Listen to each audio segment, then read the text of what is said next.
líder, supervisora, Cristiane Rocha. Rede marrom, né? Acertei, rede marrom? Aleluia.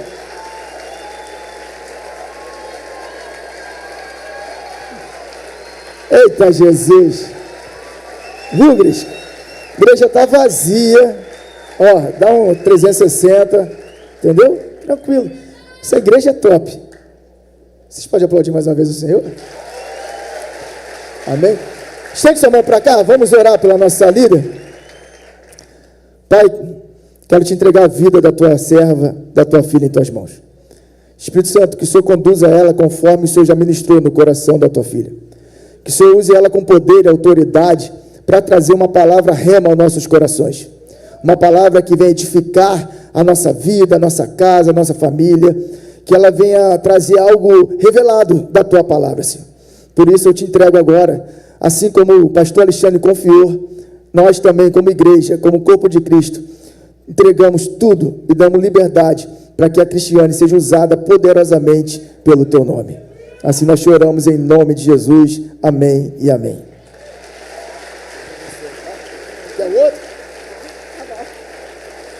Boa noite, igreja, paz de Cristo. Primeiramente, eu gostaria de agradecer a oportunidade de poder estar aqui nesse altar, que é uma honra poder compartilhar da palavra com vocês, da palavra do Senhor.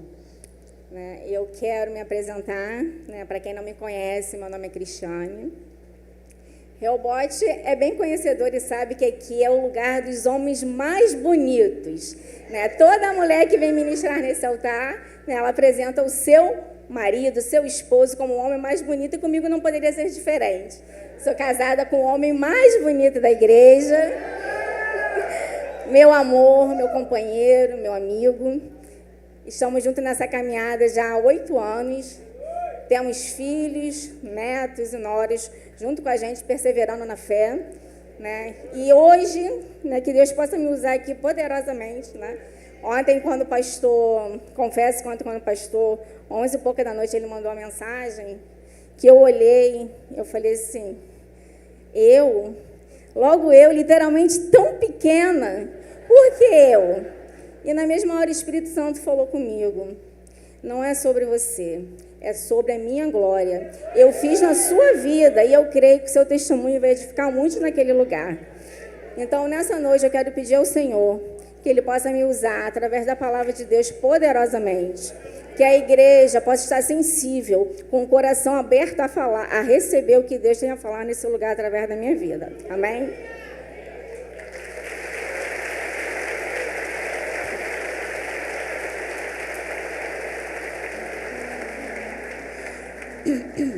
Nosso tema de hoje é perseverar na fé. Perseverar na fé tem que ser nosso objetivo, como todo cristão. Nós precisamos nos manter firme à vontade do Senhor, independente de como esteja a nossa situação, independente das circunstâncias, independente do que esteja acontecendo na nossa vida. Nós precisamos crer que Deus, Ele é um Deus todo-poderoso, que Ele pode fazer em nossas vidas, sendo que a gente precisa aqui entender que não é no nosso tempo, é no tempo dele. Então, nós precisamos simplesmente perseverar na fé, obedecer. Costumo dizer que são 2 princípios, fé e obediência. Guardem isso que eu vou falar sobre isso depois. O nosso texto bíblico de referência hoje será Hebreus 10, do 35 ao 39.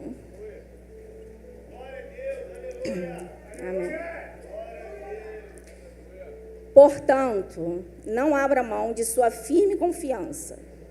Lembre-se da grande recompensa que ela lhes traz. Vocês precisam perseverar, a fim de que, depois de terem feito a vontade de Deus, receba tudo que Ele lhes prometeu. Pois em breve virá aquele que está para vir, não se atrasará. Meu justo viverá pela fé.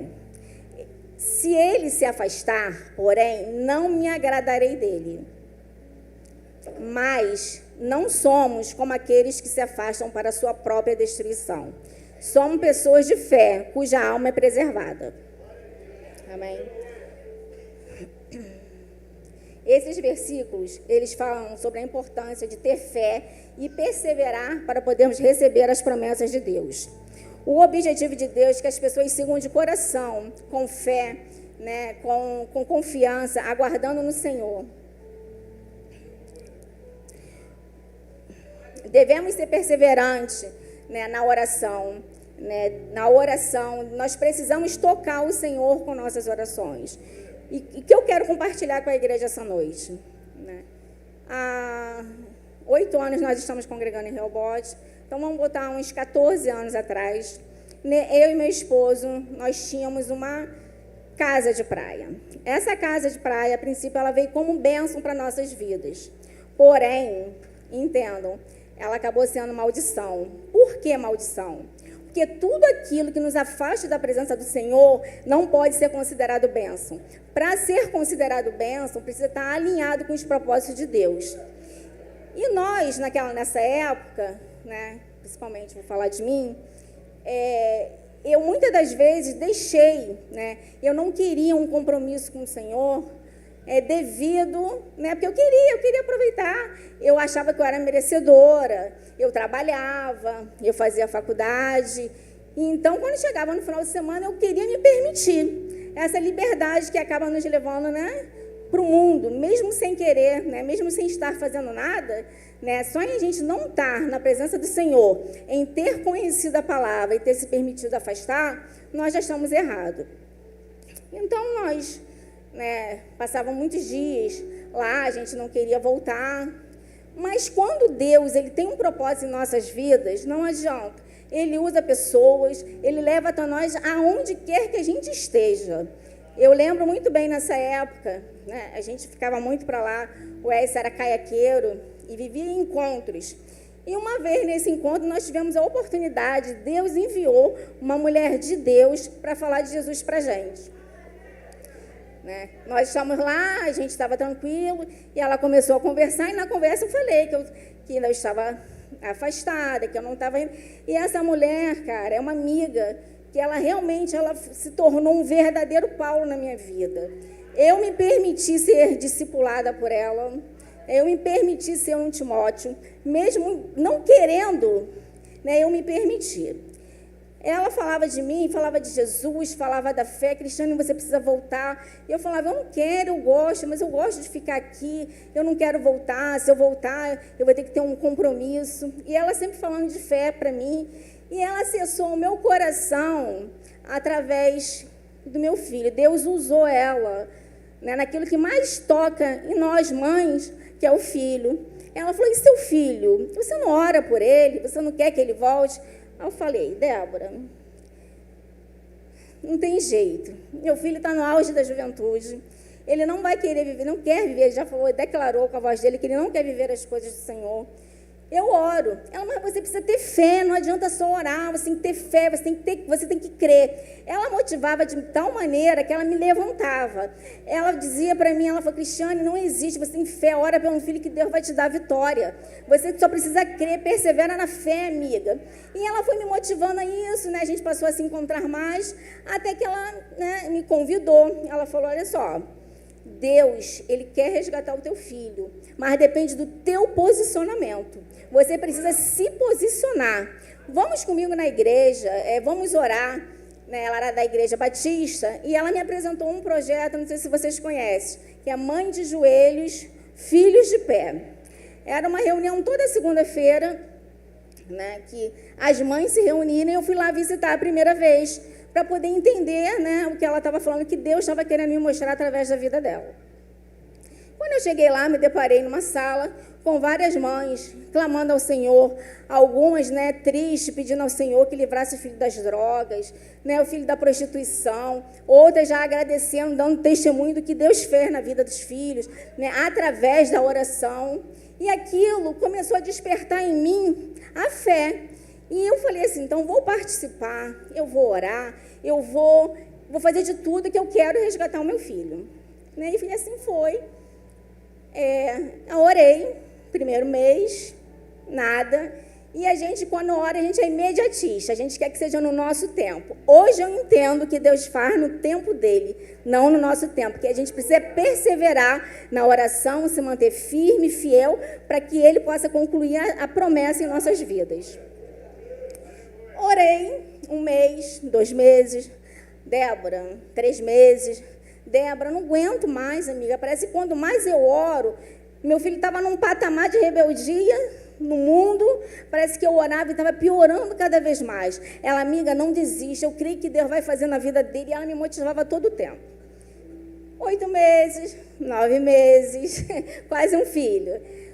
Fazendo 1 ano, mais ou menos, né, eu perseverando ali na fé, confiando, eu aprendi a confiar, porque no início eu orava, mas eu não cria, né? Eu duvidava do Senhor, né? Em meio às circunstâncias, como eu falei, perseverar na fé, a gente nos manter firme em meio às circunstâncias. E aquela circunstância, ela me mostrava um cenário que, naturalmente, eu não conseguia acreditar, né, o que iria acontecer na vida do meu filho.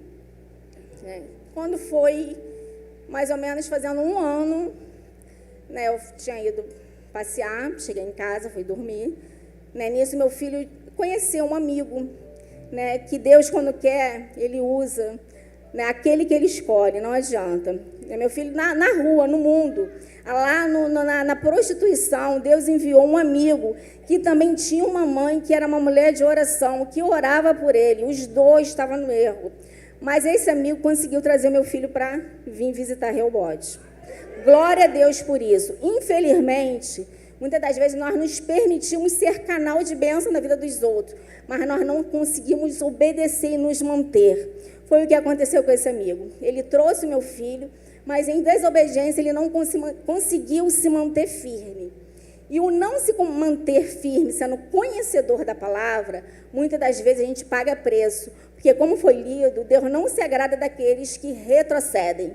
E muitas das vezes nós pagamos o preço com a nossa própria vida, porque Satanás, ele fica ali ao nosso redor, sondando o momento que ele vai tragar a nossa vida, que a gente está vulnerável fora da presença do Senhor.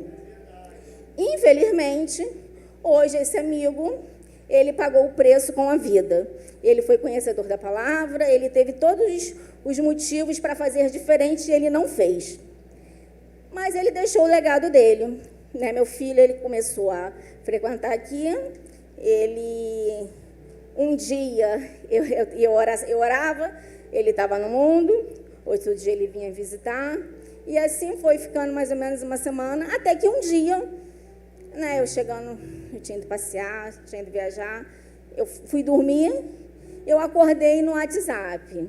Eu lembro, quando menos eu esperei, né? Por isso que a gente fala, a gente precisa perseverar e crer que Deus vai fazer. Naquela noite, né, o WhatsApp tocou, e eu me lembro como se fosse hoje. Meu filho falou assim, com simples palavras: mãe, aceitei Jesus. Pô, eu esqueço do pô, vou caminhar devagarzinho. Glória a Deus, eu não acreditava. Eu já estava em ponto, né, que a gente é fraco, muitas das vezes na fé, a gente pensa em desistir. Isso é a importância do discipulador forte em nossas vidas. Muitas das vezes, né, nós, como não queremos nos permitir ser ministrado, né, a gente desobedece, a gente não quer, mas um discipulador forte que segure nossa mão e não faz a gente desistir até que a nossa maçã chega, isso é muito importante. E eu tive o prazer de ter uma discipuladora. Amém? Então, o que aconteceu? O meu filho, para a honra e glória do Senhor, ele veio para a igreja, ele passou todos os processos que ele podia passar, né? Ele renunciou muita coisa, ele se afastou, porque para a gente poder, né, querer que Jesus faça um novo em nossas vidas, a gente precisa se permitir e se livrar daquilo tudo que é velho. Hoje, para a honra e glória do Senhor, né, meu filho está aqui, casado, com a esposa, entendeu? Um netinho lindo, entendeu? Muito feliz por isso e grata a Deus. O que eu quero dizer com isso? Que a gente precisa perseverar, que a gente precisa crer. Que não estamos em tempo de desistir. A gente tem que orar e crer que o Deus Todo-Poderoso vai fazer. Ainda que as circunstâncias digam ao contrário, a gente precisa entender que Deus faz. Mas o que Ele quer de nós? A nossa obediência, Ele quer a nossa constância, Ele quer o nosso posicionamento. Glória a Deus por isso. né? Hoje eu tenho um filho restaurado para a honra e glória do Senhor.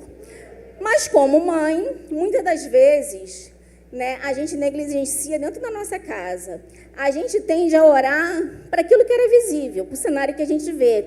E esquece de ter a sensibilidade, muitas das vezes, numa criança dentro de casa. Né? Uma criança, na época, eu tenho 2 filhos, né? Na época meu filho era uma criança, e eu não me atentava para ele. Eu queria estar aproveitando com meu esposo, praia, não queria compromisso. E eu me lembro como se fosse hoje. Meu filho falava, mãe, ele tinha 7 anos, mãe, vamos para a igreja? Eu falei assim, vamos sim, domingo a gente vai. Chegava no domingo, eu não queria voltar, eu não queria retornar. Mãe, vamos para a igreja? Eu não tive a sensibilidade de saber que Deus estava usando meu filho para um propósito maior. Eu não fiz. Eu desobedeci. Nessa época, eu estava afastada do Senhor. Então, eu desobedeci aos mandamentos do Senhor. Eu sendo conhecedora da palavra, que uma vez que a gente entende, a gente já não é mais inocente. Eu negligenciei na fé. Eu não me importei. Eu quis dar valor aos meus prazeres. Eu não me importei com as coisas espirituais. Conclusão. Hoje, infelizmente, meu filho cresceu. Ele tem 21 anos e ainda ele não se converteu ao Senhor, porque eu creio para a honra e glória do Senhor e eu profetizo sobre a vida dele que ele vai se render ao Senhor, porque é o mesmo Deus que fez na vida de um, ele vai fazer na vida do outro. Amém? Vamos aplaudir o nome do Senhor.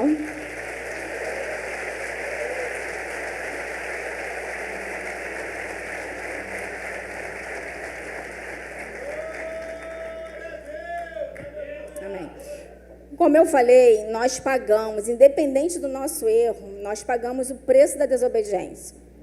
Né?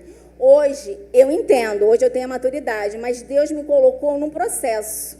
Deus me deu a vitória pela misericórdia, glória a Deus, mas Ele me colocou num processo. E eu entendi esse processo. O que Deus quer de mim? Deus quer que eu continue orando, que eu não desista, que o que Ele fez com um, Ele vai fazer com o outro. Ele quer que eu persevere na fé. E eu entendi muito bem isso. Hoje, qual foi a maneira que eu entendi esse processo de Deus? Eu entendi que eu tenho que orar, que eu tenho que perseverar, que eu tenho que aguardar, que ainda que as circunstâncias digam que não, eu não posso desistir, eu preciso guerrear, eu preciso lutar, entendeu? Para que a minha vitória venha. Eu tenho que ter fé, que a cada dia eu busco isso, a fé para me fortalecer, né?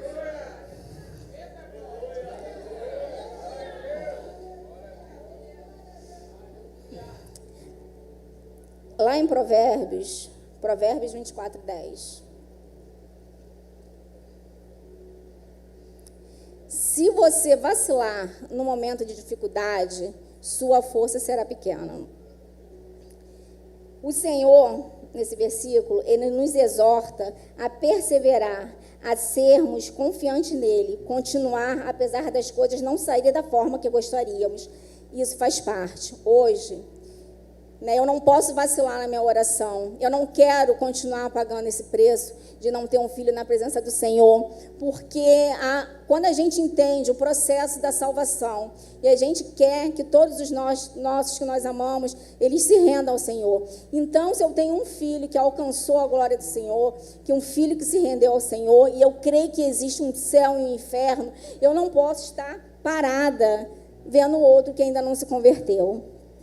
Então, nós precisamos, eu não posso vacilar na minha fé, eu não posso vacilar na minha oração, eu preciso me manter firme, eu preciso me manter perseverante para que Deus possa fazer essa obra através da minha obediência.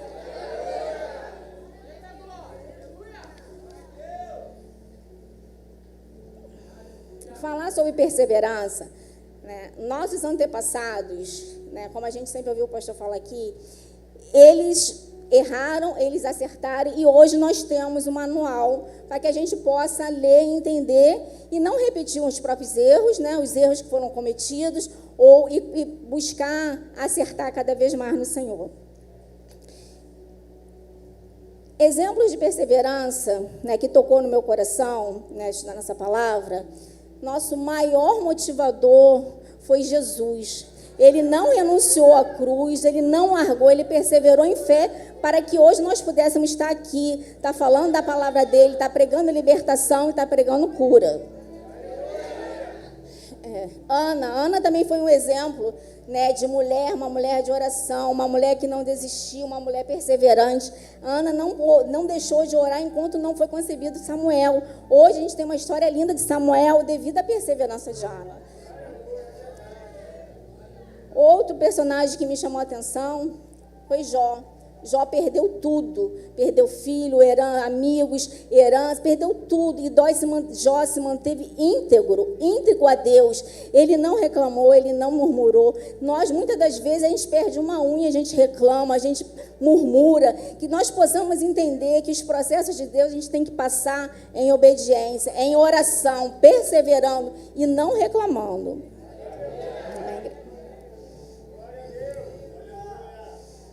Mas, em meio a isso, né, em meio a tudo isso, eu tive que ter as minhas estratégias de oração.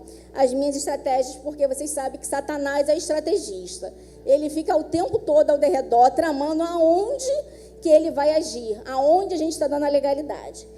E eu, né, tive a minha estratégia. Qual é a minha estratégia? A minha estratégia para perseverar na fé é me manter, é servir ao Senhor de todo o meu coração. É fazer o que eu não fiz lá atrás, é não repetir o meu erro, né? Nós precisamos ter estratégias. E eu deixo uma pergunta para vocês nessa noite. Quais têm sido as estratégias de vocês para se manterem firmes na fé, sem vacilar? O que vocês têm feito? O que vocês têm renunciado? O que Deus tem pedido a vocês que vocês não estão me entregando? Eu não entendi lá atrás o que Deus queria de mim. Eu não queria renunciar. E muitas das vezes a gente não quer renunciar um pouco. Deus quer liberar bênçãos sobre nossas vidas. Deus quer nos botar no melhor e nós não entregamos, nós não renunciamos. Eu entendi, né, nesse processo que Deus queria o meu posicionamento. Aquilo que eu achava que era bênção, aquilo que estava sendo o meu Isaac, que eu não queria abrir mão. Depois desse processo todo, eu entendi que Deus queria de mim. Eu entendi qual era o meu posicionamento. Deus queria que eu me posicionasse, Deus queria que eu renunciasse. E eu renunciei.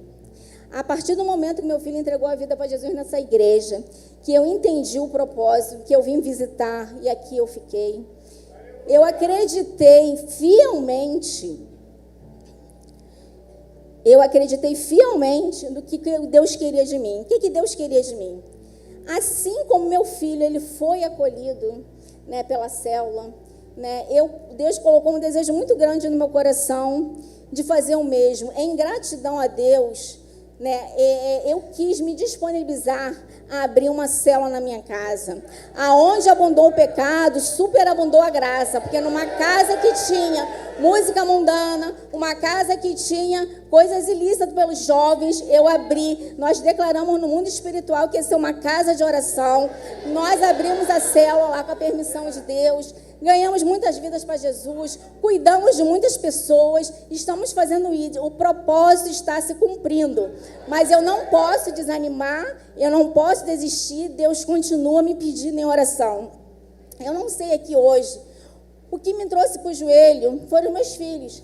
De repente, possa ser que tenha alguma mãe aqui que esteja passando ou se identificando pelo mesmo problema. O que eu quero dizer com isso? Não desista, não pare de orar, creia que Deus vai fazer no tempo dele, só obedeça, tenha fé e caminhe que uma hora Deus trabalha em silêncio. Ele estava trabalhando em silêncio, eu não estava entendendo. Quando eu menos esperei, para mim aconteceu um milagre, meu filho se converteu para a honra e glória do Senhor. Amém?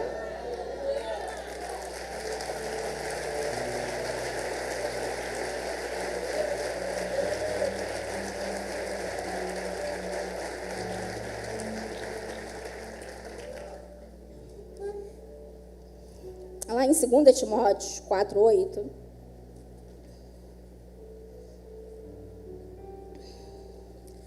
Agora o prêmio me espera, a coroa de justiça que o Senhor, o justo juiz, me dará no dia de sua volta. Agora o prêmio me espera, a coroa de justiça que o Senhor, o justo juiz, me dará no dia de sua volta, e o prêmio não será só para mim, mas para todos aqueles que com grande expectativa aguardam a sua vinda. O prêmio é para todos nós, a coroa da vida é para todos nós que andarmos em obediência, crer que o Senhor, que Ele vive, que Ele reina para a glória de Deus e para a restauração, para a cura, para tudo que o Senhor possa, estejamos precisando aqui de necessidade, que o Senhor, Ele é fiel para cumprir. Talvez, né, você esteja aqui e talvez não seja o filho, né, porque Deus tem te chamado para orar. Mas eu creio que nessa noite Deus tem chamado pessoas a perseverar na fé, a não desistir. Possa ser um casamento, possa ser uma restauração, uma cura. Deus manda te dizer, não desista, não pare no processo, que Ele é fiel para cumprir em sua vida. Através da sua perseverança, você pode até passar pelo processo. Passa pelo processo dando glória a Deus, porque Deus não perde o controle de nada.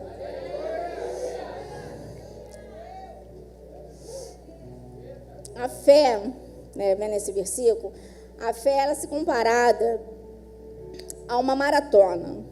Né? O atleta, ele se prepara para correr. Quando ele começa, quando ele inicia, ele não vê, mas ele sabe que tem um prêmio lá no final. E assim somos nós na nossa caminhada.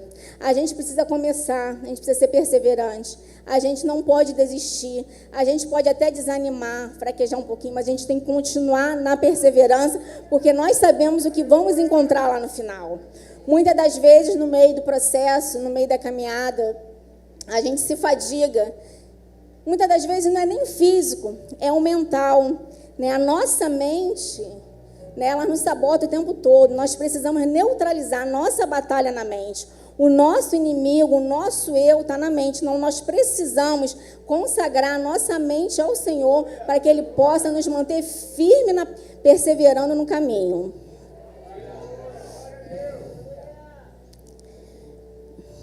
Eu creio, né, que se tem alguém aqui nessa noite, né, que deixou de crer, que deixou de orar, Deus está me usando para que você possa tocar no seu coração e que você possa voltar da onde você parou. Nós não somos daquele não se agrada. Nós podemos pagar um preço muito alto. Ninguém quer pagar preço aqui, então é melhor obedecer. É melhor obedecer do que sacrificar.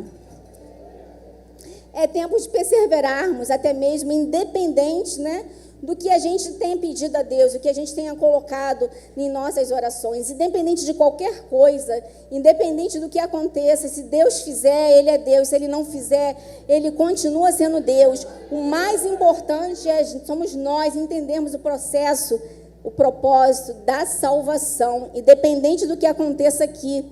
É a salvação que nós temos que nos preocupar a cada dia. É viver em santidade, é ser obediente ao Senhor, é ser temente ao Senhor, né, para que tudo que seja mal se afaste de nós. Nós precisamos ser obedientes, porque se nós não formos obedientes à palavra de Deus, nós vamos vacilar. Nós vamos vacilar, isso é certo. Então, que Deus possa tocar no coração de cada um aqui, independente da situação, né, que Ele possa vir a trazer em memória a vocês, da onde vocês pararam. Voltem a ter fé, voltem a crer que o nosso Deus, Ele é todo poderoso para cumprir, seja lá o pedido que for, pedido de milagre, pedido de cura, pedido de libertação. Né, eu chamo aqui, né, hoje me traz à memória o meu filho quando era pequeno. Meu filho me chamava, mãe, vamos, e eu não queria. Hoje, se tiver alguma mãe aqui que se encontra nessa situação, tenha a sensibilidade do Espírito Santo, abra o seu coração. O seu filho te chamar para a igreja, venha. Os filhos vão converter os pais. Ele vai estar lá na igreja aqui, diz que é um propósito lindo, e você vai estar aqui ouvindo uma palavra de Deus. Então, a gente não precisa, que a gente possa ser exemplo, né? Que a gente possa poder passar essa verdade para outras pessoas. Né? Nós estamos aqui para viver, nós estamos aqui para viver em espírito e em verdade. E a gente não pode negligenciar nessa palavra. Né? Muitas das coisas que a gente errou, a gente não quer errar. Hoje eu me coloco aqui, né, me expondo para isso. Erros que eu cometi, que hoje eu pago um preço. Então, se você está tendo a oportunidade de estar aqui nessa noite e ouvir a palavra, reveja seus conceitos, porque o que Deus quer é que você persevere para que você alcance as promessas que Ele tem para você. Amém?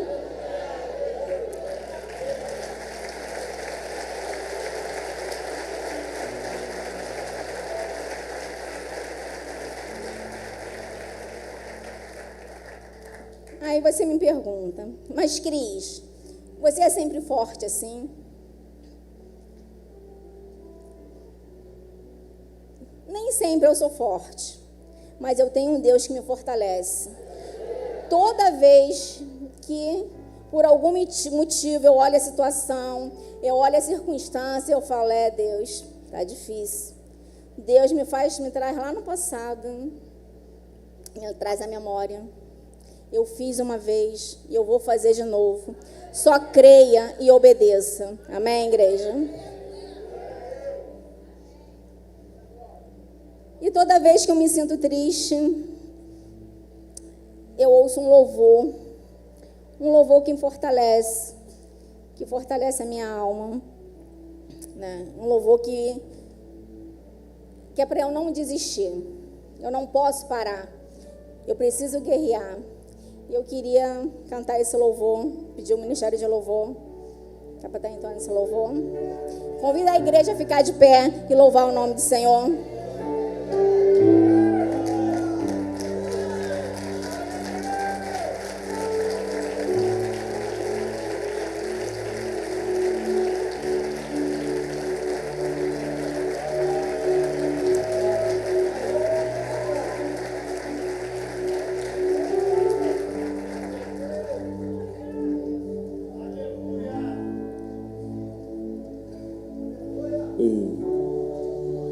Você não pode desistir agora.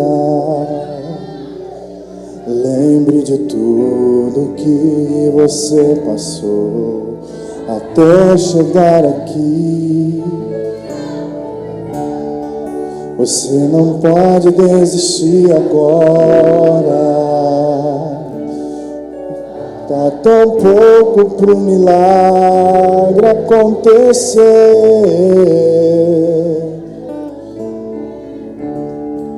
Você não pode desistir agora. O vento não pode ser mais forte que o teu Deus. Ouça o ruído das muralhas que caem.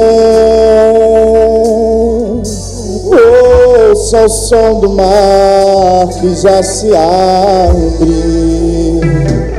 Ouça o grito de derrota do gigante.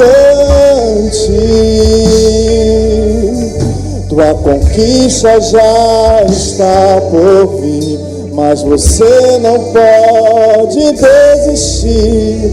Você não pode desistir agora. Não pare, não pare, não pare, não pare. Deus está no controle. Não pare, não pare. Deus está no controle. O Filho de Deus nasceu para vencer.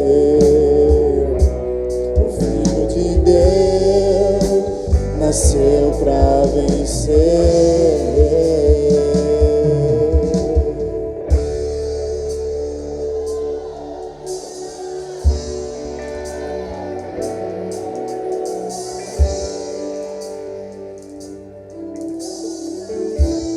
Amados, é tempo da gente guerrear em oração. É tempo de a gente apresentar nossas causas para o Senhor. É tempo de a gente tocar o coração do Senhor com as nossas orações. Até aqui o Senhor me deu para que você entenda que é através da fé, através da obediência e da perseverança, nós vamos conseguir alcançar a promessa que Deus tem para nós. Amém?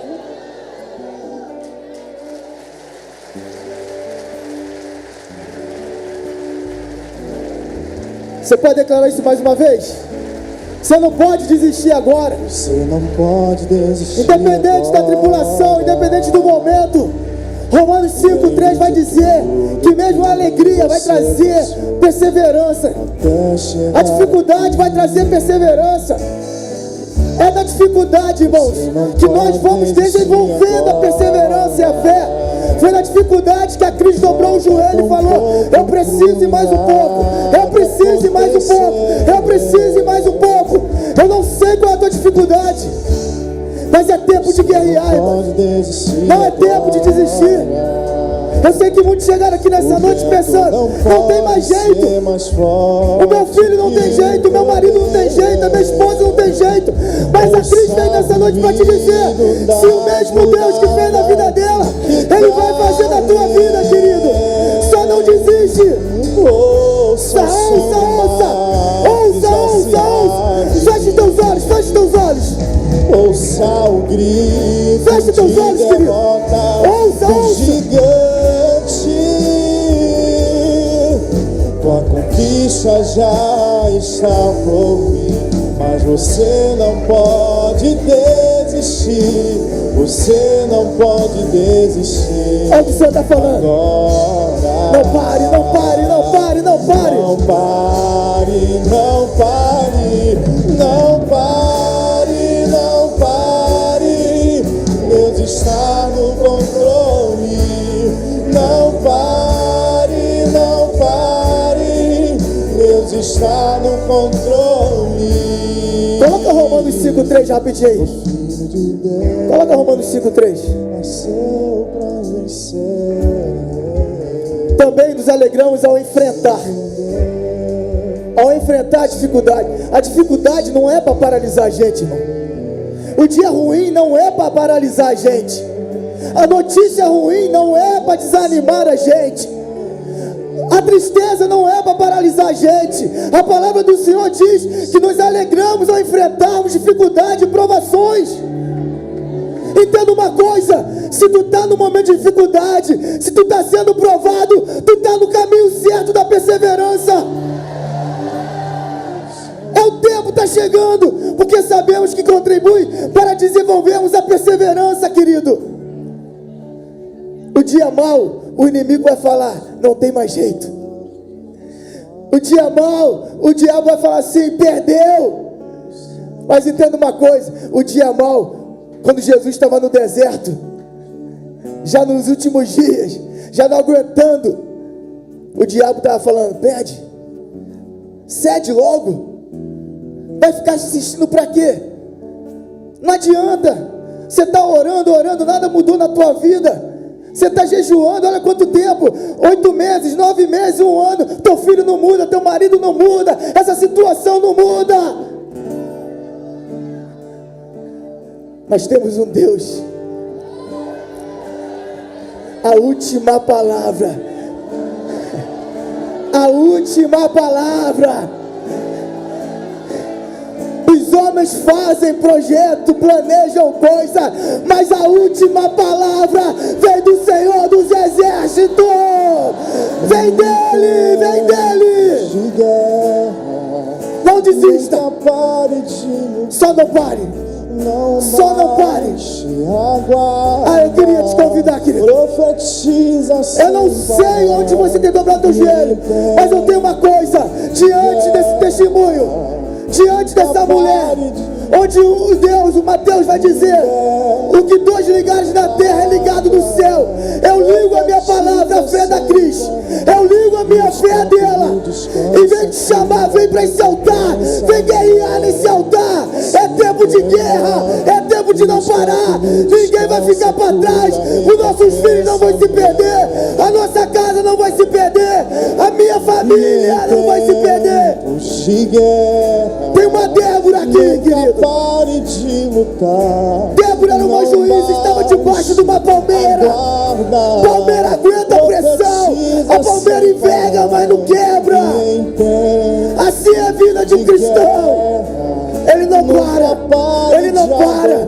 Ele não para. Ele não para. Você não vai parar. Você não vai desistir. Você não vai, querido. querido. escape e o descanso. Entrega, vai. Vai aqui ao altar, vem. Vamos unir a nossa fé. Vamos unir a nossa fé. Sim, Jesus. Sim, Jesus. Sim, Jesus.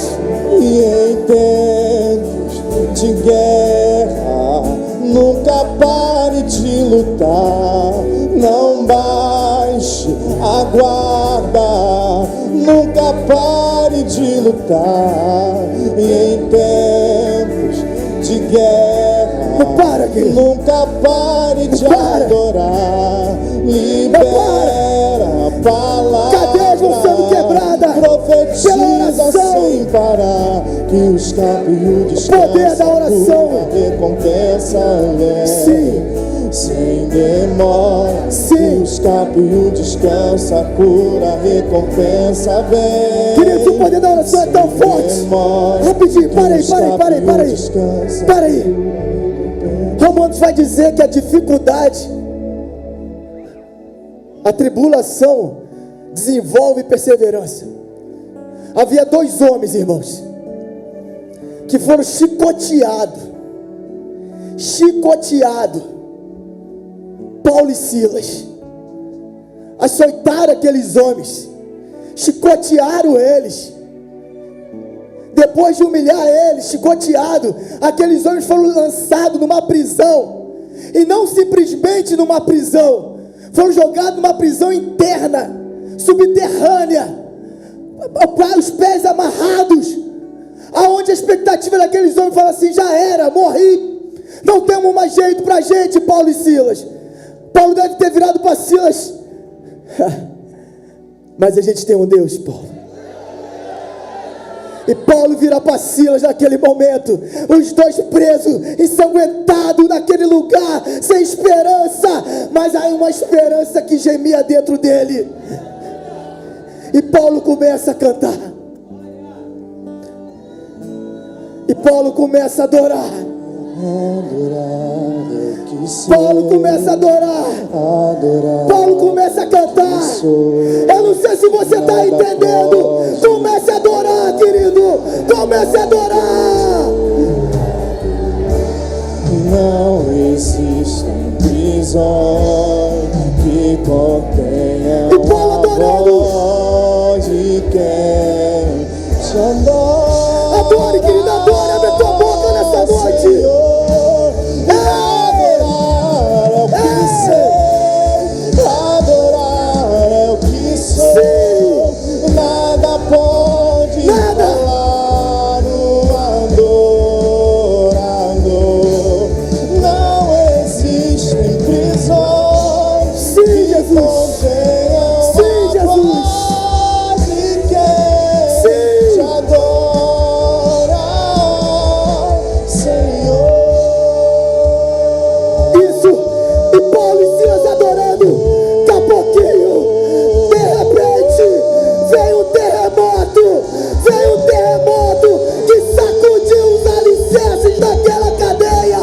Cadeias foram quebradas, algemas estão sendo quebradas, cadeias estão sendo abertas, estão sendo libertos agora em nome de Jesus. Ei! Ei! Ei! Ei! Há um terremoto aqui nesse lugar, querido.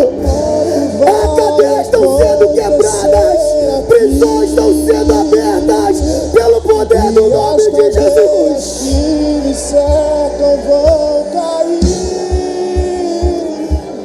Um terremoto vai acontecer. Sim. O inimigo vai Sim.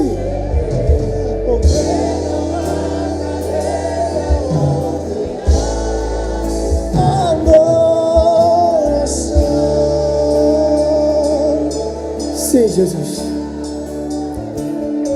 Sim, Jesus. Terremoto vai Te entregamos, Senhor. acontecer. Te entregamos esses adoradores em oração, Senhor. Em oração, Jesus. Em concordância, Pai. Eu entrego cada coração, cada vida que vem aqui na frente. E vamos testemunhar, Senhor. Assim como Paulo e Silas naquela prisão, o Senhor abriu as cadeias, as algemas. E um homem que ia se matar também foi liberto e salvo. Hoje, Senhor, cada oração, cada choro, cada palavra que foi derramada aqui no teu altar, o Senhor já recolheu. E um terremoto está acontecendo em cada casa agora, em cada família, em cada jovem que está na esquina agora.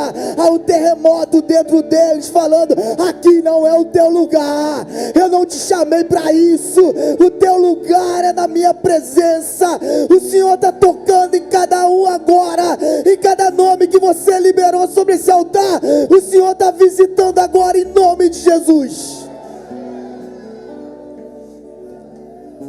Sim, Senhor. Sim, Jesus. Eu creio no poder da tua palavra. Eu creio, Jesus.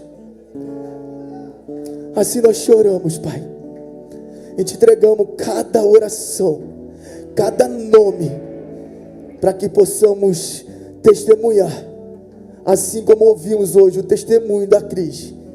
Iremos testemunhar muitos outros por causa dessa noite, em nome de Jesus.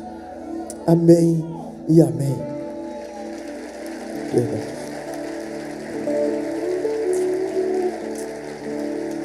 Aleluia.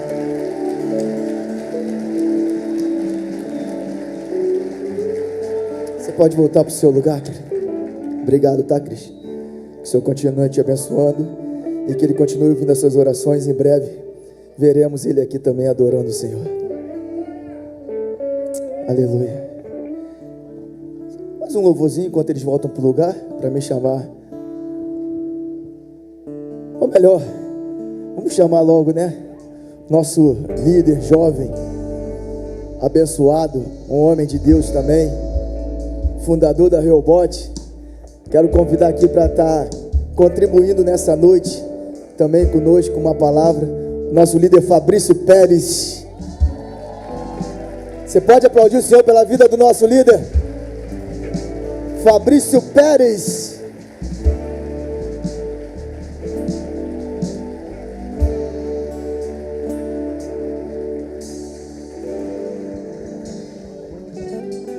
Não desista, irmãos. Persevere. Amém?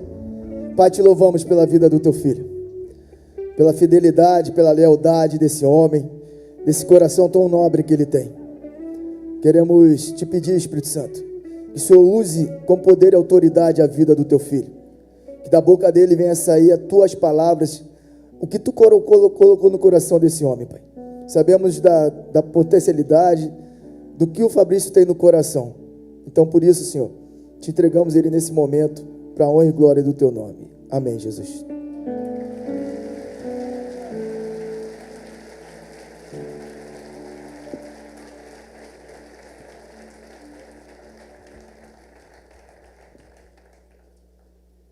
Boa noite, igreja. A paz do Senhor Jesus Cristo. Podem se assentar.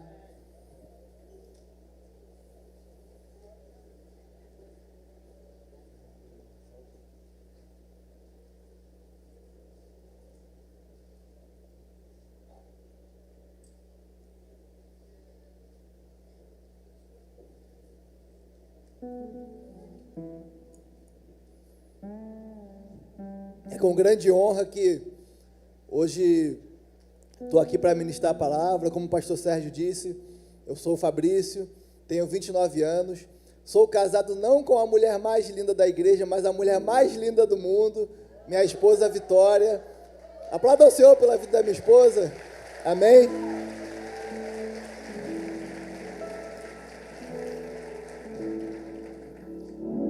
E é com grande honra que eu estou aqui nessa noite para poder falar um pouco da palavra de Deus.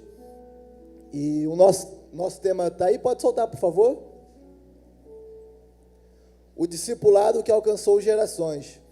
Nós estamos no ano de Timóteo e nós estamos falando muito sobre discipulado, né? E eu sou grato a Deus porque eu tive discipuladores em que me resgataram para Jesus, em uma época de juventude que eu não queria saber de nada com Deus, que foram os meus tios, né? O Tiago, junto com a minha tia, a pastora Bárbara, e eles me resgataram e eu voltei para Jesus, e lá se vão 11 anos que nós estamos caminhando junto com nossos pastores, e é uma grande responsabilidade, um grande privilégio poder estar aqui nessa noite ministrando para essa igreja maravilhosa, em que só tem palavras edificantes, e fica até difícil, né, ministrar depois de uma palavra dessa da nossa líder Cristiane. E eu falei até com a minha esposa ontem, quando o pastor colocou no grupo, eu falei, poxa, que responsabilidade, ministrar uma semana depois de você, que você foi lá e trouxe uma palavra abençoada, nem deixaram esfriar, mas amém, vamos lá. E para começar, falando sobre discipulado, eu quero mencionar uma palavra que faz parte da minha vida. E nós já tivemos um ano com esse tema aqui na igreja que se chama lealdade. Nós não podemos caminhar lado a lado com ninguém se nós não tivermos lealdade. Então, se puder abrir, por favor, lá em Amós 3:3.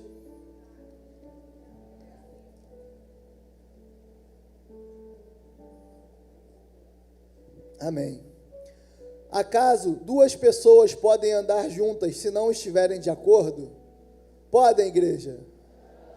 Para o discipulado ser feito, como está aqui naquele M ali, que é o nosso tema, ali eles estão de mão dadas, porque eles precisam estar de acordo, e não de acordo somente de palavras, não de acordo somente da boca para fora, mas nós devemos estar de acordo com nossos superiores, de acordo com nossos irmãos de ministério, não somente nas palavras, não somente quando a gente aperta a mão e fecha alguma coisa, mas com as nossas atitudes.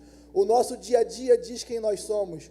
A lealdade não é só quando nós estamos juntos, mas principalmente quando nós estamos separados, porque a lealdade, eu não posso ser leal à minha esposa quando eu estou do lado dela, é muito fácil, mas a lealdade é quando eu estou na academia, quando eu estou no meu trabalho, quando eu estou na rua, e assim eu posso dizer que eu sou fiel a ela, porque nós temos vidas não somente juntos, mas também temos uma vida separada do nosso dia a dia, e assim nós somos com os nossos líderes. Eu não posso chegar aqui e falar, Léo, eu te amo, eu estou do seu lado, mas eu chegar depois, o Léo é meu líder, mas depois eu vou chegar lá e vou falar mal dele, poxa, eu não concordo com o que ele disse. Isso não é lealdade, isso é somente uma hipocrisia, a gente está se enganando, e enganando a Deus nunca nós estaremos. E hoje, para falar de lealdade, esse discipulado maravilhoso que, como é o tema, nós vamos falar sobre Davi e Jonatas, que foram dois grandes amigos que puderam ser discipulados, e o discipulado ultrapassou barreiras. O discipulado que Jonatas fez com Davi, ele alcançou uma outra geração. E eu queria pedir para o irmão, só para esse primeiro trecho que eu vou ler, eu queria que você abrisse na King James, por favor.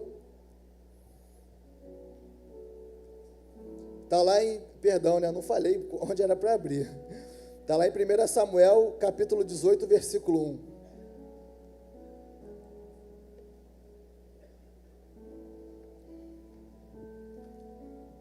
Amém. E aconteceu que, terminada a conversa entre Saul e Davi, a alma de Jonatas, filho de Saul, apegou-se à alma de Davi com profundo sentimento de respeito e fraternidade. E Jonatas amou a Davi como a si mesmo. E aqui eu queria só trazer o significado da palavra fraternidade. A harmonia e união entre aqueles que vivem em proximidade ou que lutam pela mesma causa, laço de parentesco entre irmãos e irmandade. Aqui, todos nós estamos lutando pela mesma causa, ou pelo menos deveríamos estar lutando pela mesma causa, que é a salvação, que é a conversão de vidas, que é o propósito de nossa igreja.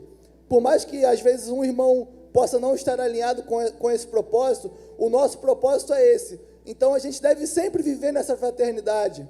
É muito fácil a gente chegar e falar, poxa, meu líder, eu estou contigo, líder em todas as esferas, eu estou ao seu lado. e falar que tem esse mesmo sentimento, que eu tô lutando contigo. Mas as nossas lutas devem ser diárias, elas devem ser com as nossas ações também.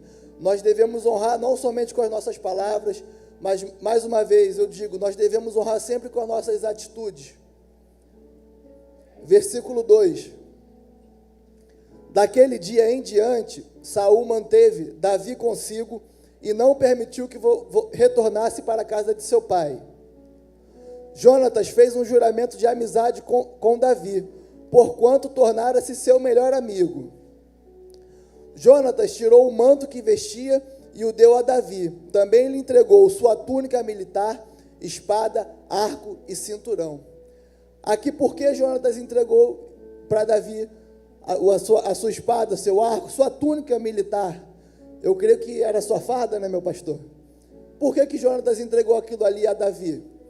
Porque ele teve um reconhecimento de quem Davi era, porque Davi havia retornado após derrotar Golias, mas não só o reconhecimento, ele teve um respeito pela autoridade que Davi era, não perante o povo, porque Saul era rei, mas Jonatas sabia quem Deus tinha escolhido, tinha levantado para ser rei de Israel. Então, Jonatas, ele já reconhecia a autoridade que havia na vida de Davi. E será que nós reconhecemos a autoridade que Deus tem colocado sobre nossas vidas? Será que nós reconhecemos os nossos líderes, seja dentro da igreja ou fora da igreja? Será que nós reconhecemos o nosso patrão? Será que nós temos dado o devido valor a eles? E a partir desse momento, Davi, ele formou uma aliança muito grande com Jonatas. A partir daquele ato ali, selou a aliança dele. Como nós já ouvimos falar muitas vezes, eu tenho uma aliança irrevogável com fulano, porque a gente sabe que a aliança, ela não tem fim, ela é eterna. Então, ali eles fizeram realmente uma aliança não só de fala, mas uma aliança que duraria por toda a sua vida. Agora, daqui em diante, pode deixar na NVT, por favor, irmão. Agora nós vamos ler 1 Samuel 18:5, próximo versículo, por favor.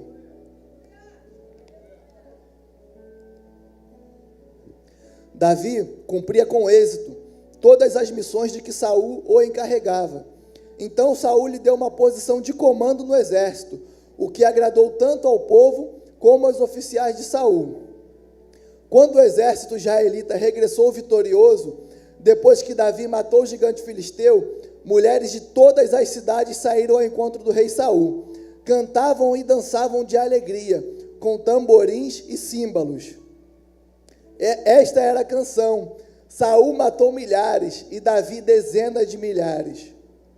Saul ficou indignado com essas palavras. O que é isso? Disse ele. Atribuem a Davi dezenas de milhares e a mim apenas milhares. Só falta o declararem rei. Daquele momento em diante, Saul começou a olhar para Davi com suspeita. Ali, quando gritavam que Davi matou 10.000 e Saul matou 1.000, Saul se encheu de raiva, porque ele queria ser o centro das atenções. Ele queria... E ele falou ali, como disse no versículo, só falta chamarem de rei, porque ele estava irado. Eu não vou ler a história toda, não vou me alongar, mas a partir dali, Saul, ele queria planejar para poder matar Davi, porque tinham duas coisas. Uma, ele não, como a gente já está cansado de saber, ele não queria perder o seu trono, e segundo, o filho dele, Jonatas, que seria o herdeiro do trono, não poderia ser rei, se Davi fosse rei no lugar de Saul. Mas Jonatas, sabendo que Davi era ungido, ele reconheceu a autoridade que Deus colocou sobre a vida de Davi. E em nenhum momento ele ficou com ciúme, ele ficou com inveja. Ele poderia falar: não, eu não quero ser amigo desse cara, não. Ele quer tomar o meu reinado, ele quer tomar aquilo que é meu por direito, porque por direito, pela lei, Jonatas seria o próximo rei de Israel. Era assim que era o costume. Porém, Davi foi escolhido por Deus. E aí Jonatas reconheceu aquilo. E assim nós devemos ser na nossa vida. Muitas das vezes nós discipulamos muitas vidas e nós não queremos que elas sejam maiores do que a gente. Muitas das vezes tem pessoas que ficam com medo do discípulo pregar melhor, falar mais bonito, ou alcançar posições mais altas, mas assim não era na vida de Jonatas. Jonatas reconheceu a autoridade que Deus colocou sobre a vida dele. E aqui, com todo respeito, eu vou usar um exemplo, em que um dia, quando eu e minha esposa, nós já éramos líderes na igreja, nós tivemos esse privilégio, chegou um jovem lá na Reobotinha, assim, bem magrinho, quietinho no canto dele, chamado Rafael Castro, em que era todo cheio de vergonha, era quietinho no canto dele. E eu lembro que eu tive uma conversa com ele no retiro e depois acabou que ele foi lá para a célula dos Gaditas. E eu lembro que a gente deu uma vez a palavra para ele ministrar e ele chegou lá meio nervoso, assim, meio tímido, e ministrou aquela palavra naquele, como diz ele, o quintalzinho da tia Irene. E a gente viu o potencial, a gente falou, cara, esse garoto, pô, manda bem, ele foi usado por Deus, ele tem um potencial. E hoje ele é meu pastor. E é com muita honra e muita gratidão a Deus que eu me permito ser discipulado por ele. Pode aplaudir o Senhor, se é para o Senhor, dê o seu melhor.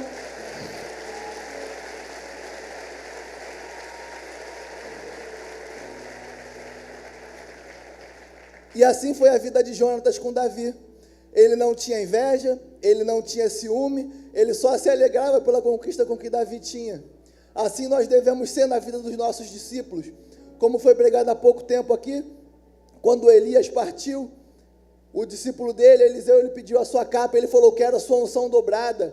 E ele falou, não tire os olhos de mim. Isso foi concedido para Eliseu. Elias não ficou com ciúme, falando, não, como que você vai ser maior do que eu? Você quer o dobro de mim? Não, chega. Esse deve ser o discipulado que deve gerar mesmo no nosso coração, que deve correr no nosso sangue.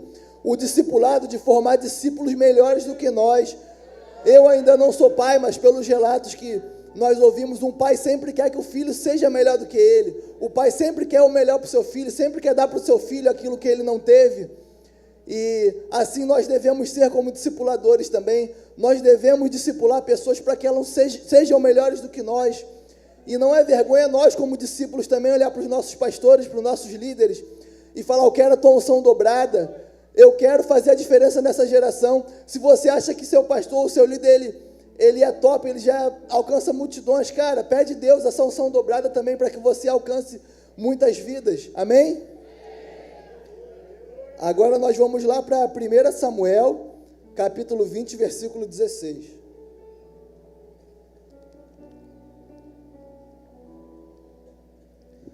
Então, Jonatas assumiu um compromisso solene com Davi e sua descendência e disse, que o Senhor destrua todos os inimigos de Davi. E Jonatas fez Davi reafirmar seu juramento de amizade, pois Jonatas o amava como a si mesmo. Agora pula para o 20:42, por favor.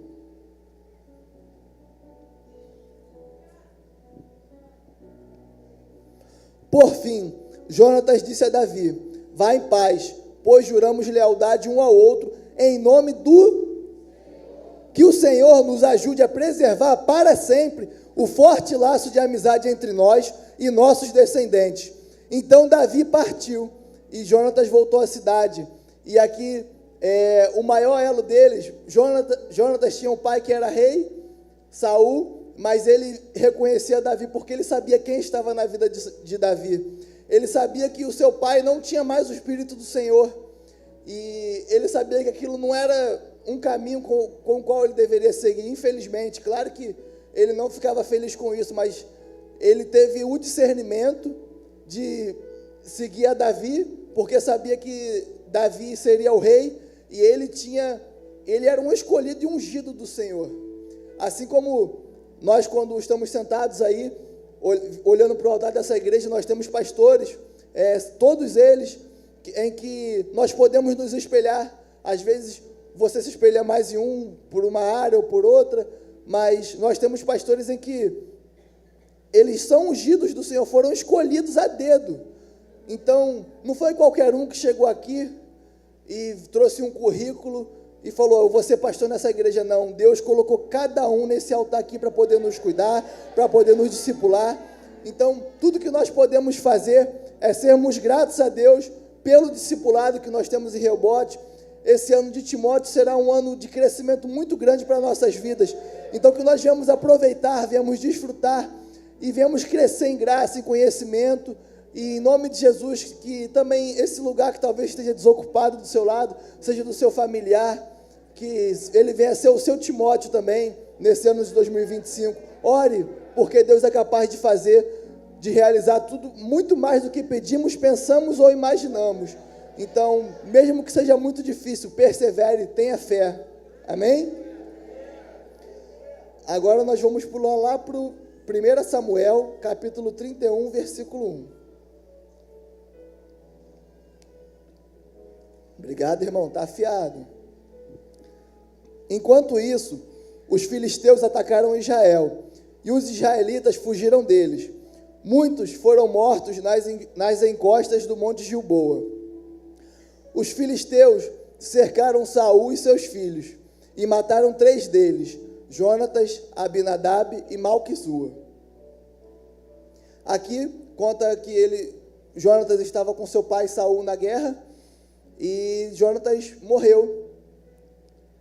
E aí, agora é que entra a chave dessa mensagem de hoje, em que Jonatas e Davi, eles tinham uma aliança, e eles fizeram um juramento perante ao Senhor.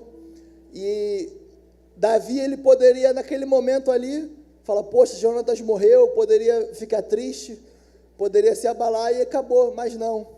Davi, durante toda a sua vida, ele lembrava do que Jonatas fez por ele lembrava do seu discipulador, porque por mais que Davi fosse rei, Jonatas foi quem instruiu ele, foi quem o ajudou, foi quem o encorajou, e até o ajudou a se livrar das mãos de Saul. Então, aqui é que começa o nosso discipulado verdadeiro, que quando nós falamos apenas de palavras, nós falamos, não vou dizer da boca para fora, mas nós falamos, olha, eu estou contigo. Falar, Léo, eu estou contigo. O Léo vai falar, poxa, Fabrício, amém. Mas eu vou poder provar para ele que eu estou ao lado dele, não é agora que eu estou falando, mas é o tempo.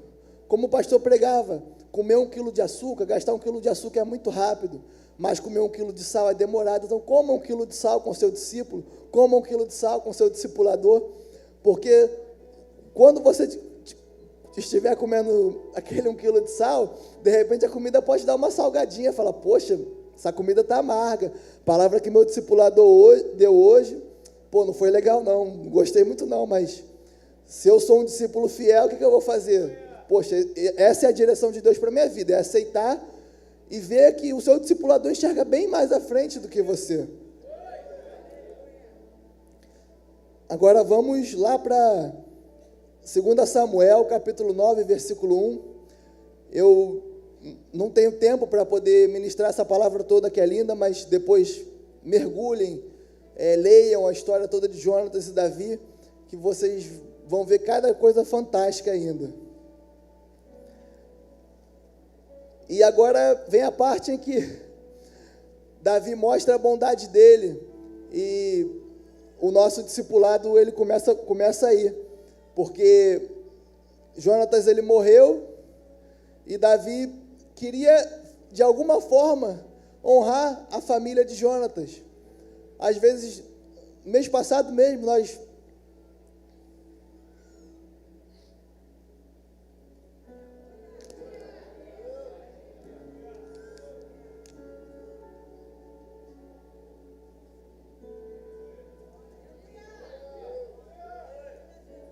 Aleluia. Nós perdemos um saudoso irmão. Me perdoe, igreja, que às vezes eu fico emocionado mesmo. E esse irmão era um grande líder. E muito querido pela igreja. E qual é o nosso dever? Qual é o dever dos discípulos desse líder que cuidou de muitos com muito carinho, com muito amor? É retribuir esse amor, esse carinho para os que ficam, para os filhos, cuidar da geração que ele deixou, porque o nosso discipulado não pode ser Ah, ele partiu, Deus recolheu o nosso irmão e acabou. Não. Agora, poxa, será que tem algum filho dele precisando de um abraço? Será que tem um filho precisando de um cuidado? Foi isso que Davi fez. E está lá em 2 Samuel, capítulo 9, versículo 1. Certo dia, Davi perguntou: resta alguém da família de Saul a quem eu possa mostrar bondade por causa de Jonatas? Havia um servo da família de Saul, cujo nome era Ziba, e o trouxeram a Davi. Você é Ziba? Perguntou o rei. Sim, seu servo, meu senhor, respondeu Ziba. Então o rei lhe perguntou: resta alguém da família de Saul? Se resta, gostaria de mostrar bondade de Deus para com ele. Um dos filhos de Jonathan ainda está vivo, respondeu Ziba. Ele é aleijado dos 2 pés. Onde ele está? Perguntou o rei. Ziba respondeu: em Lodebar, na casa de Maquir, filho de Amiel. E para quem não sabe, Lodebar significa terra do esquecimento. Mefibosete estava lá esquecido, abandonado. Muitas das vezes a gente se sente esquecido, a gente pode pensar que a gente está sozinho, abandonado, mas Deus cuida de cada detalhe das nossas vidas. Deus, Ele sempre está cuidando, e não foi diferente. Mefibosete era um homem aleijado das pernas, em que não tinha esperança, talvez imaginasse que a vida dele seria ali comer, viver e morrer, mas Deus se lembrou, Ele fez com que Davi tivesse um coração tão grato pelo seu discipulador, que Davi foi atrás. E muitas das vezes a gente está ali, não entende por que Deus faz um milagre na nossa vida, porque a gente recebe uma bênção. Deus vai lá e nos resgata de um lamaçal de pecados e nos traz para a luz, e às vezes a gente nem entende, mas às vezes foi o seu pai, a sua mãe, a sua avó, que tanto botava o joelho no chão e orava por você, porque se tem uma coisa que Deus não se esquece, é da oração de um justo. E assim foi com Jonatas, porque Jonatas, ele fez aquele pacto, aquela aliança com Davi, e mesmo Jonatas tendo morrido, Deus não se esqueceu da sua descendência. Por mais que um dia nós viemos passar, todos nós somos passageiros nessa terra, mas as promessas do Senhor, elas não vão de passar. Deus diz que nós receberíamos não somente na vida eterna, mas também nessa terra aqui. Então, muitas das vezes a gente planta e nossos filhos, nossos netos, nossos bisnetos irão colher. E eu acredito que essa deve ser a nossa missão aqui, porque nós sabemos que nossa vida aqui é curta. Então nós devemos plantar para que nossos filhos também, um dia eles venham colher das bênçãos do Senhor, para que nossos filhos possam ser grandes homens e mulheres de Deus, amém? Versículo 5. Então Davi mandou buscá-lo na casa de Maquir, filho de Amiel. Maquir. Seu nome era Mefibosete, filho de Jonatas, filho de Saul. Quando compareceu diante de Davi, curvou com o rosto no chão. Davi disse: saudações, Mefibosete. Mefibosete respondeu: aqui está seu servo, meu senhor. Não tenha medo, disse Davi. Quero mostrar bondade a você por causa de Jonatas, seu pai. Vou lhe dar todas as terras que pertenciam ao seu avô Saul, e você comerá sempre aqui comigo à mesa do rei. E aqui a gente vê, nós conhecemos de cabo a rabo a história de Davi. Davi pecou, Davi errou, mas se tinha uma coisa que realmente a gente sabe que Davi tinha, era o coração segundo o coração de Deus. Davi, ele não era apegado a bens materiais, Davi não era apegado a nada dessa terra. Ele herdou tudo que ele tinha porque Deus deu a ele, Deus ungiu ele como rei, e todas as terras ele tinha direito. E ele decide honrar Mefibosete, um homem, um jovem, agora não me recordo da idade dele, aleijado, em que sofreu um acidente quando era criança, e por causa da bondade de Jonatas, o avô, o dono daquelas terras, Saul, queria matar Davi, odiava Davi, mas ele tinha um coração puro e reconheceu a aliança que ele tinha com Jonatas para honrar a sua geração. Então, isso serve uma lição para nós, que quando nós somos discipulados, nós devemos propagar esse amor. O pastor Sérgio até deu um exemplo aqui no último culto, que ele ganhou uma viagem, depois ele foi lá, abençoou um casal, ou esse casal abençoou outro, e assim o discipulado deve ser na nossa vida. A gente tem que propagar o discipulado, a gente tem que alcançar vidas, porque se a gente for discipulado, a gente alcançar um nível em que Deus espera da gente, mas a gente não repassa, a gente apodrece. O líder em que não quer que seu discípulo seja maior do que a si mesmo, esse discipulado é inválido, esse discipulado não vale de nada, porque Deus nos chamou para poder repartir, Ele chamou para poder multiplicar, e não para poder a gente reter aquilo para a gente. E o Evangelho é isso. Um dia essa igreja tinha 20 pessoas, depois ela se mudou, foi para um lugar que cabiam 200, não deu mais, veio para cá, e fizeram reformas e reformas, e olha quantas pessoas tem em pé aqui. Esse é o propósito do Evangelho, não é número para falar que a igreja está cheia, mas é que mais vidas estão sendo alcançadas, mais casas estão sendo mudadas, mais gerações estão sendo transformadas através do discipulado. Essa igreja é formada através do discipulado. Rehobote cresceu através de celas. Rehobote era uma cela de 20, 30 pessoas. Então, nós devemos propagar mesmo, não importa se a gente vai ficar em pé, se a gente vai sentar no altar, nós devemos propagar esse discipulado, não somente para que nós enchamos igreja, mas para que vidas venham ser alcançadas, para que casas venham ser mudadas. Muitas famílias aqui eram perdidas, tinham filhos perdidos, como a nossa líder disse, que ela orou pelo seu filho, e o filho dela está aqui hoje. Esse é o propósito do Evangelho, para que nós venhamos alcançar as nossas gerações. Vamos continuar. Pode aplaudir o Senhor.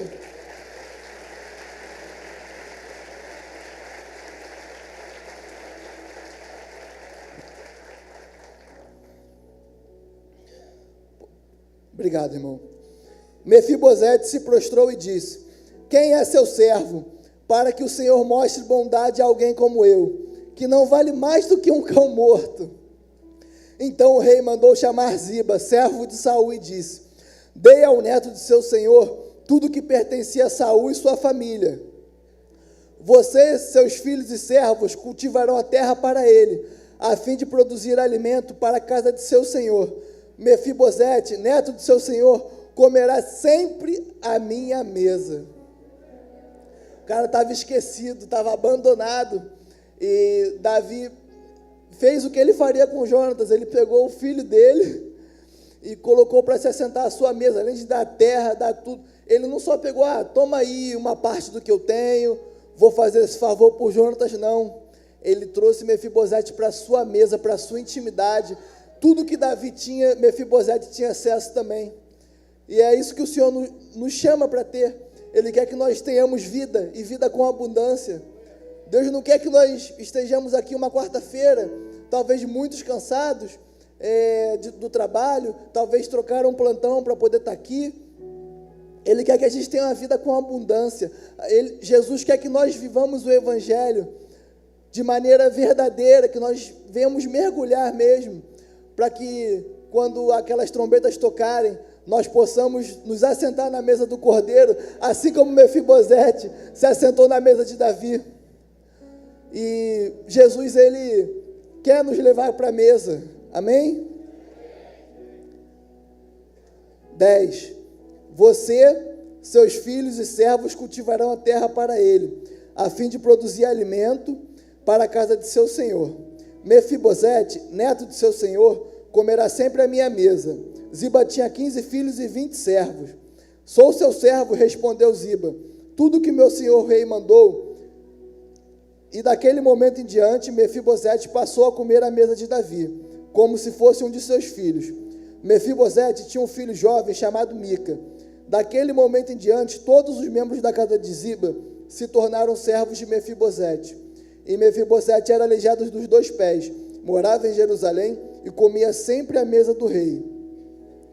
E com isso, esse foi o discipulado que alcançou gerações, um discipulado que deixou um legado, não somente para a vida de Mefibosete, mas também para nossas vidas, que esse legado de aliança, de irmandade, de fraternidade, venha hoje estar no nosso coração, porque no final de tudo, um homem que estava desprezado, esquecido e era aleijado, podia pensar que não, por suas limitações físicas também, podia pensar que não tinha mais jeito para ele.